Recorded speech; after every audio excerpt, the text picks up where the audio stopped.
Welcome to our latest installment of Brand of Brothers. My name is Doug Berger, and I will be your host through this branding journey.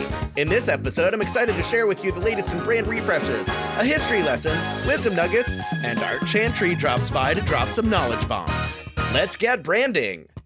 Brand updates. Let's talk about our latest favorite brand refresh, Fisher-Price. As always, you've probably seen it by now and quite possibly didn't realize it. But just in case, you can see it for yourself in our Instagram feed or on our website, brandshowlive.com. On a scale of resounding success to epic failure, was it the good, the bad, or the ugly? It's not good. It's fantastic. Emily Oberman of Pentagram gave the logo a beautiful update.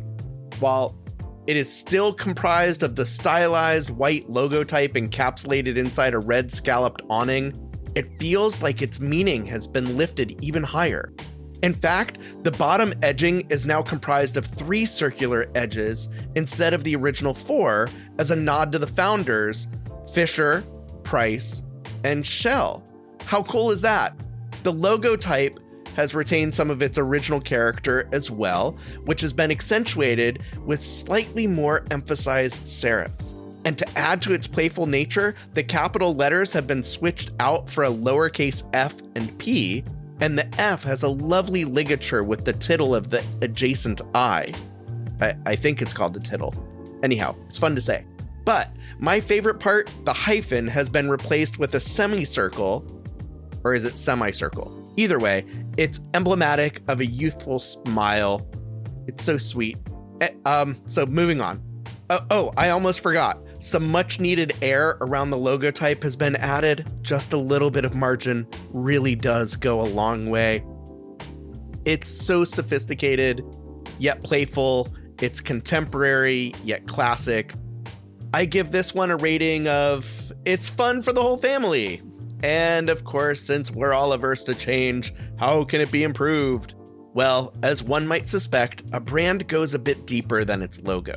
And while Pentagram's triumph continues with the brand's design system, it gets a bit cumbersome and a little too ice cream shop for me with the submarks and extraneous design elements. The bouncy typeface makes sense. I can't say I'm a fan of the undulating baseline with such a graphically precise custom typeface. It's beautiful, but it feels forced. And if it feels forced, it probably was. Usually this kind of shit is what happens when someone inserts their opinion when they should just leave it to the professionals. Nonetheless, it's really full of joy. I think the whole thing will make you smile. Favorite fonts. So, is it an oldie but a goodie or something fresh from the typographic oven? Well, the latest fave is definitely an oldie but a goodie. It's Garamond. According to Adobe, the renowned Parisian printer Claude Garamond was a driving force behind typeface creation during the Renaissance period in the 16th century. His most famous and inspirational typeface was cut early in his career for the French court, specifically King Francis I, and was based on the handwriting of the king's librarian, Angelo Vercesio. The earliest use of that font was in the production of a series of books by Robert Estienne. Robert Grandjean, another very famous influence on typography, started as an assistant to Garamond. Most modern versions of the Garamond typeface, including the Adobe Garamond design, base their italic type on Grandjean's lettering. I am probably not pronouncing these last names correctly, but it's close enough. And since I'm a sucker for both typefaces and haikus, I wrote a couple 575s for you. Ancient, yet modern, this 1500s old style serif still holds up. Or maybe you want a little more rhythm with your syllables. 1540s font comes from a typeface savant, a serif gallant. All right, good times. Thank you for indulging me. And of course, you can see it for yourself on our Instagram or website, brandshowlive.com, as well as anywhere the Google says you can legally obtain it. Personally, I'm a fan of Robert Slimbach's interpretation Adobe Garamond, which is available through, you guessed it, Adobe Fonts. Logo history lesson. Way back in the 1900s, before Adobe Illustrator or even the Mac, or even before we reappropriated the term branding from ranchers, there were the true pioneers of modern graphic design. According to Inc. magazine, the top 4 most memorable logos in the US, based on a scientific study from 2015, are Nike, Apple, McDonald's, and Coca-Cola, which leads us to today's logo history lesson. And if you guessed Nike, you're correct. This is a brand of legends. So there was this guy, we'll call him Phil Knight. He owned this company called Blue Ribbon Sports. He was also an accounting professor at Portland State University in Portland, Oregon, and as luck would have it, Carolyn Davidson was a graphic design student there. She actually started as a journalism major, but switched to design. And I kid you not, she switched to design to fill an empty elective. Anyhow, so Phil Knight, as the legend goes, overheard Carolyn say that she couldn't afford painting supplies. That's when Phil asked her to do some work for him. He needed someone to create charts and things along those lines for his meetings, and because that worked out so well for the two of them, she continued to design posters, ads, and other collateral for the company. And in 1971, which was the same year that Carolyn Davidson graduated, Knight and his co-founder needed a logo for a new line of running shoes that they were getting ready to introduce. They asked Davidson to design a stripe, which is industry lingo for a shoe logo. Specifically, they wanted something that they described as something to do with movement. So Davidson worked on her ideas by drawing on a piece of tissue over a drawing of a shoe. Smart, right? So she showed them 5 different designs, one of which was the swoosh, which was designed to resemble a wing and, of course, hint at Nike, the Greek goddess of victory. Well, since production deadlines were looming, Knight settled on the swoosh after rejecting 4 other designs. Seriously, when he was asked about the original logo, his original response was, "I don't love it, but it'll grow on me." Anyhow, the company paid her $35, which, if adjusted for inflation, would be about $225 in today's money. And, it's actually not that bad for a kid fresh out of college. It's okay. So anyhow, the story has a really sweet ending, right? So in September of 1983, not long after Nike went public, obviously it had changed its name by this point, Mr. Knight made quite possibly the most magnanimous of gestures. He hosted a gathering where he bestowed upon Ms. Davidson not only chocolate swooshes, because who wouldn't eat that up, but also a diamond ring made of gold and engraved with the swoosh. Not bad, but check this out. He also gave her, wait for it. Okay, stop waiting for it. An envelope filled with 500 shares. Yes, 500 shares, which has split so many times that today it's worth well over $1 million. Okay, so as if there isn't enough nobility and humility in this story, Ms. Davidson is quoted as saying, after receiving all of this, "This was something rather special for Phil to do, because I originally billed him and he paid that invoice."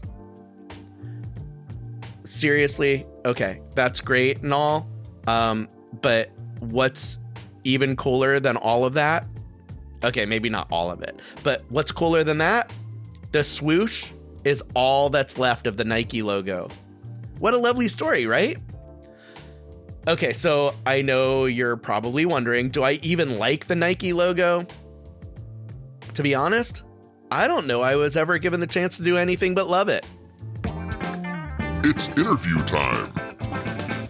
Our guest is an inadvertent innovator and the ostensible father of visualized grunge. His designs may be described as an amalgamation of low fidelity, repurposed imagery coupled with a manipulation of the arbitrary melded with striking color. His work has most notably been used by Mudhoney, The Sonics, Soundgarden, Nirvana, Pearl Jam, Flaming Lips, and countless others. And if that wasn't enough, his work has been exhibited at the Rock and Roll Hall of Fame, Museum of Modern Art, the Smithsonian, and the Louvre. Without further ado, please welcome Art Chantry.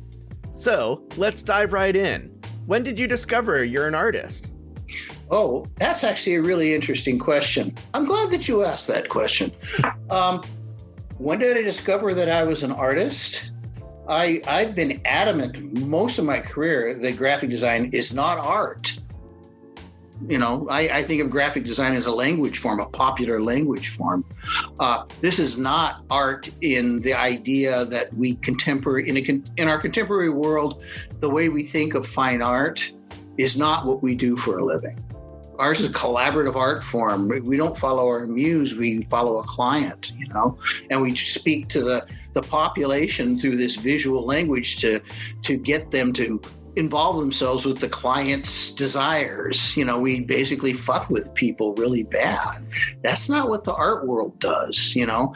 Art world takes high concepts and fucks with you, but it's not to a means like that, and we're not a conduit, you know. So when people hire me, they either want an idea or they want my name. And it's really funny. We were talking earlier about how people will take your work and redesign it and stuff like that. My experience now is like when somebody hires me, particularly on a serious corporate business level, they really don't want my thinking. They just want my name attached to the project. They want the cred that I can bring to a project because of my reputation. So what ends up happening is I will design some stuff. They end up looking at it and they take one little piece of something and then they'll redesign it with their staff and then represent it and want me to put my name on it. And Sure. That's what they're actually giving them. So they're hiring me, not as a designer, but as a name artist. I discovered I was an artist about 2 years ago. But I am no longer a graphic designer. People hire me because, like Andy Warhol, I'll sign anything for money. That's what it's kind of boiled down to now. People just want my name on it. So I know you discount it on one level or another, but you obviously have embraced design as an art form, but from the perspective of a visual communicator. What aspects of your art education, be it formal or informal, do you feel have impacted your design process and aesthetic? History and context influenced me. I was much more influenced by Dadaists and early Surrealists and a lot of the early isms because of their contrary nature against the structure of the old art society. I was influenced by their thinking. And when I was thrown out, like so much, you know, dishwater out into the world to make a living, you know, that is where I found all my inspiration. And as time progressed, obviously your work is steeped in Pacific Northwest culture, namely the Seattle-Tacoma music scene of the 80s and 90s. Can you help our listeners understand how this affected you from a design perspective? Well, actually, I affected it from a design perspective. I was around doing what I do and being involved with that stuff long before it existed, you know. I grew up here. I've been speaking this language locally. My work became their graphic design language, and their ideas became my graphic design language. I mean, I'm old, and I was here first. I wasn't here back when the hippies or the original garage rockers like the Sonics and the Wailers. Yeah, but are there any specific paradigms or life experiences you can recall that eventually led you to your signature style? Was there a paradigm in your background that led you to ask a question like that of me? What was the question again? I was too busy like fucking with you. Well, being poor was, I mean, because, you know, there was one point in my life where I had a job as a garbage man. You know, you learn a lot about the world when you're a garbage man. And I've always been a bit of a garbage head. I'm utterly fascinated by what people make, what people think, what people create, how they speak to each other, how they present. You know, I worked in a grocery store for a while. That was another garbage job. You know, working garbage jobs was like the best education. Going to college became surviving an obstacle course. The only thing I can say that college prepared me for was surviving an assistant that was trying to destroy you. I learned how to do that in college. And when I went out into the real world and encountered, that's the way the world works, particularly if you're a graphic designer, I know how to survive that, because I learned that in college by just surviving college, When did you realize you have that signature style you're known for today? I've been like this my whole life. Okay. Even as a kid, I had a signature style like this. Yeah.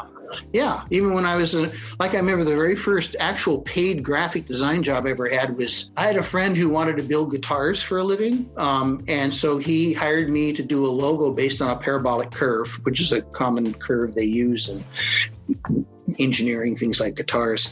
And I basically did interlocking psychedelic type for it. He paid me $25, and that's how my career started. I think it was in 8th grade. Very cool. So, I know you are an exceedingly humble guy. I also know you foster this misconception of being codgerly. So let us live vicariously through you, if only for a fleeting moment. Really, what was it like to be awarded the AIGA medal? AIGA medal. Let me answer that question, how weird it was, because it's like, to begin with, my relationship with the New York design scene is good and bad, depending. And there have been a lot of things about that particular aspect of the design world that I take great offense at and I really don't like. On the other hand, I've got some wonderful friends over there, There was a new management team that came in that tried very specifically to every year pick kind of a cultural designer who they thought should get recognized. So they gave an award to the guy who was the Black Panther designer, which was really cool. And then the next year they gave it to somebody else, and then they gave it to me, and then they gave one to Victor Moscoso, one of the great psychedelic post artists out of the Haight. So what they did is, like, every year they got somebody who they thought was an important cultural contributor and gave it to them. And that's how I ended up getting it. Not because they liked me or liked my designers, one of the brotherhood. I didn't even use a fucking grid. And they gave it to me because they thought I was an important and unique graphic design voice that should be mentioned. Just the same, that's like the Graphic Design Hall of Fame. That's about as big an award as you can get inside the United States outside of the presidential medal, And the funny thing is that since they started that in 1920, there's only been about 150 actual medals given out, and half of those were for like industry people who hired graphic design and writers about graphic design. The actual graphic designers on the list who have won the award was only about half the list. So that put me into a club of about 75 people in the history of graphic design who got that award. And when I started figuring that out, I began to realize what an honor that was. I was kind of blown away. So what I did is I went and I took the award. I took all the attention, and I gave a little talk. And in my talk, I specifically mentioned, this award. I basically gave my award to all those printers and illustrators and photographers and typesetters out there over the years that made me look like a genius that nobody even knows their names. I mean, this is a collaborative art form. This is not a great man art form, basically all my old bullshit. And then I went home and put the medal on a shelf, and it's dusty. But, I've gotten other enormous awards. I had a one-man career retrospective show in the Museum of Modern Art in New York City. It was a big show, great reviews, all this kind of stuff. Not very many graphic designers can make that claim, for starters. My stuff's in the Rock and Roll Hall of Fame. My stuff's hung in the Louvre. My stuff is in collections all over the world. I'm published. My work is printed in over 500 books. Several of the books are written about me. One of them is in Chinese. I have no idea what it says. It could say Art Chantry is just an asshole, blah, blah, blah, blah, blah. But it's in Chinese and it looks really cool, So, it's like, I've basically accomplished everything I wanted to professionally, except get rich. So in a way, getting that design award was incredibly soothing. It's like, okay, I pulled this off. And it means nothing. Ultimately, it means nothing. It's just a chunk of metal sitting on a shelf. And, it's like nobody outside the industry knows what the fuck it is. It's like telling me you got this plumbing. I was considered the greatest plumber in the world. See that? See? And everybody goes, what, plumbing? What? Huh? It's like that kind of a thing. You understand what it is because you're in the field. And it's like anybody outside the field, they don't know what AIGA is. Fuck. They don't know graphic arts from graphic design from fine art. It's like it's all one thing to them. So true. And I'm pretty confident I can predict your answer to this. But if you could give any piece of career or life advice that you would like etched on your theoretical tombstone, what would it be? I've got an answer for this. Carry a gun.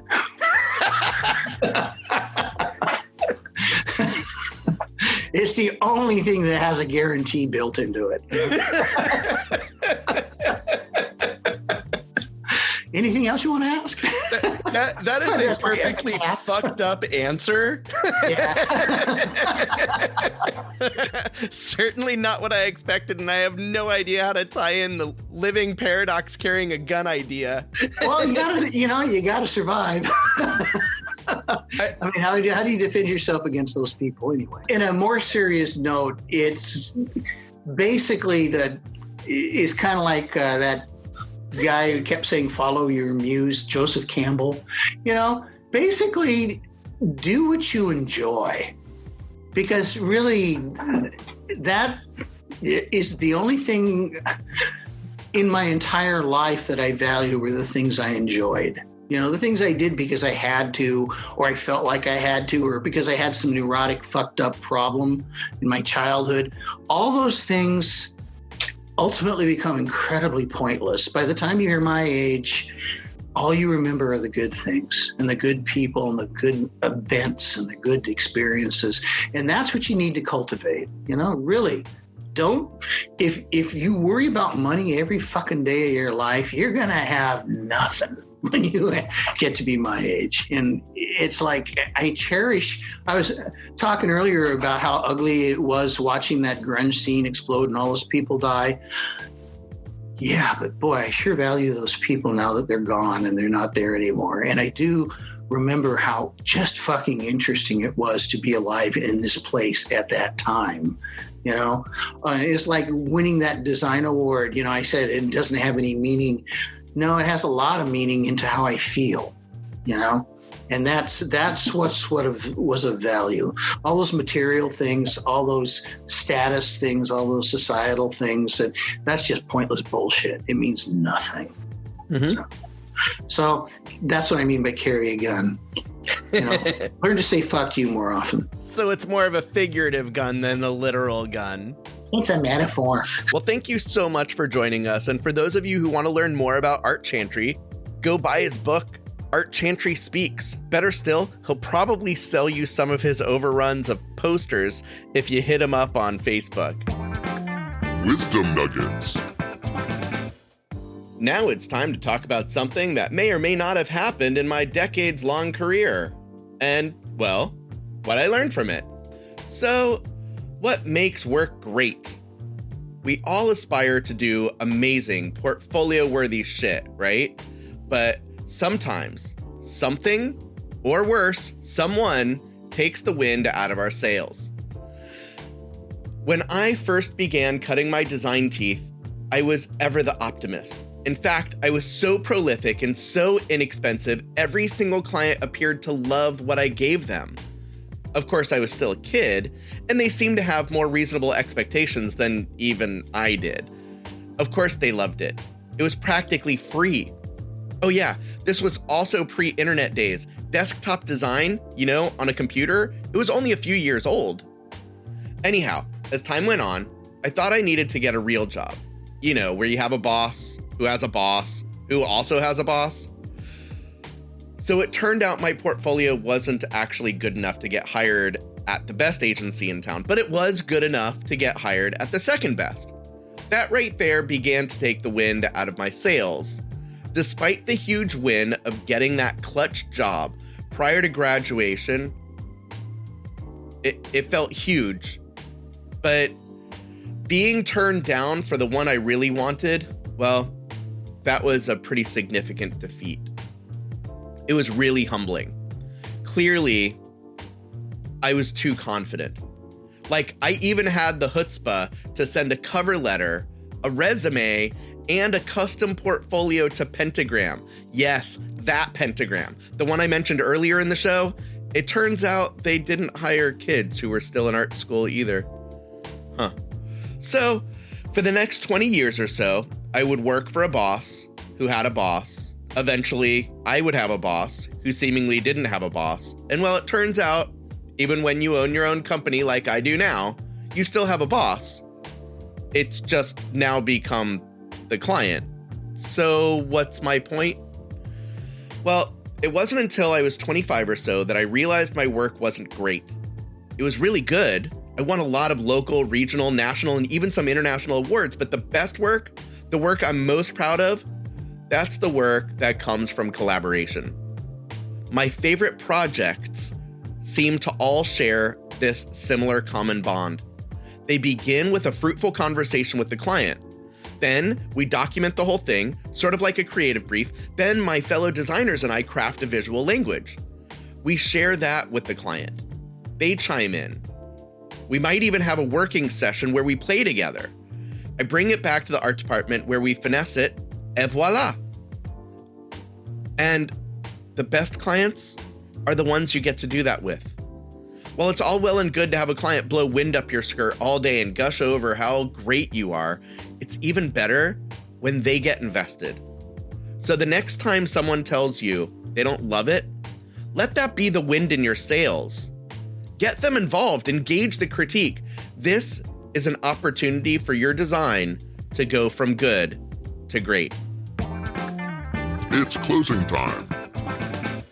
Well, that takes us to the end of this installment, and I certainly hope you enjoyed this episode of Brand of Brothers. I know I certainly did.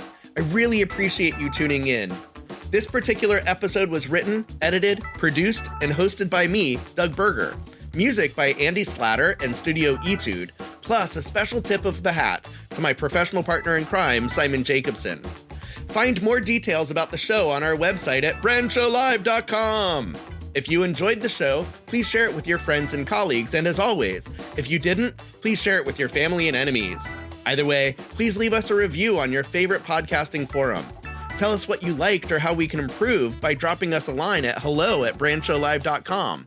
And if you really want to help, please take the survey at brandshowlive.com/survey so we can convince potential sponsors we're better than we really are. You can also find us on Patreon at patreon.com/brandshowlive. Until next time, branding wishes and marketing dreams.